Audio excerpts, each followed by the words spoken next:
Welcome to Coffee Break, 5 minutes with God, 5 minutes in the Word of God, 5 minutes designed to taste and see that the Lord is good. My name is Michael Moret, reading today from Proverbs chapter 12, verse 16, where God says, "A fool's wrath is at once known, but a prudent man covers his shame." A fool's wrath is at once known. In other words, if something happens to anger a fool, you're going to know about it, and you're going to know about it right away because they have no tact.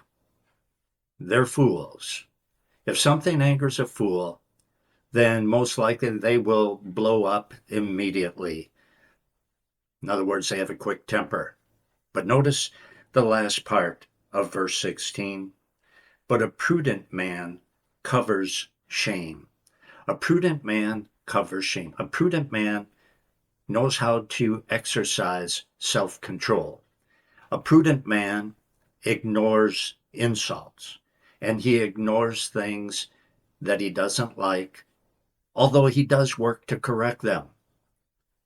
A prudent man does not blow his stack, but instead restrains himself through prayer because of his relationship with God.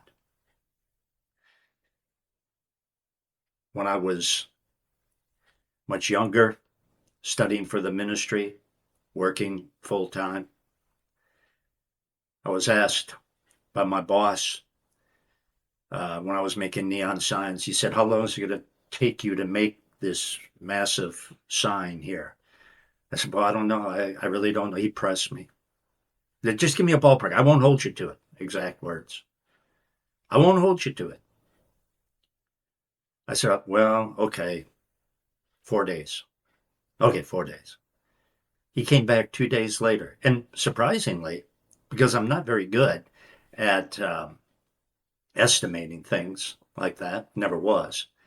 Surprisingly, I was right on target. He came back 2 days later, said, "How long before it's done?" I said, "2 days." And I was expecting, "Hey, all right, great. You're right on schedule."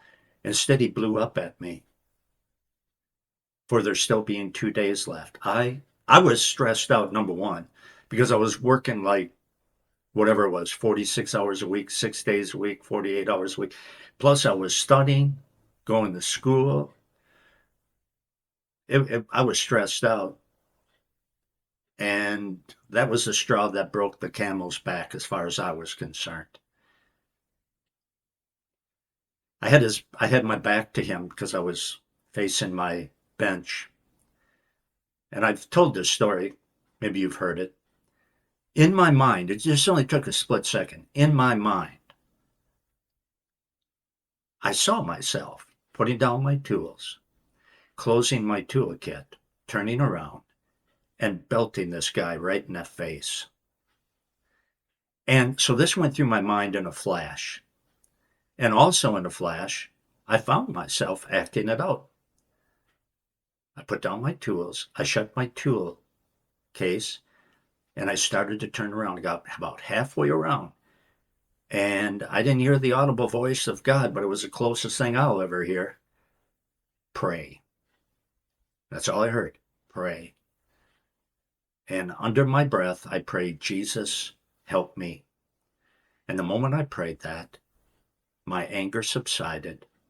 I turned back to my workbench. I picked up my tools, and I calmly said, "Well, I'm doing the best that I can." And a couple months later, I had an opportunity to witness to this guy. And I never would have had that opportunity. Never would I have gotten a hearing. If I, of course, I wouldn't have been there. If I had followed through and did what I thought I was going to do. So a fool would have gone through with it. Somebody who loves Jesus and is close to God, hears the voice of God, by the grace of God, say, "Pray." And you pray. Instead of blowing your top and smacking the guy, you pray. And then Jesus helps you. And that's a powerful testimony, not of me, but of the power of God. Thank you for joining me here with this 5-minute coffee break, and I'll see you next time. Until then, so long.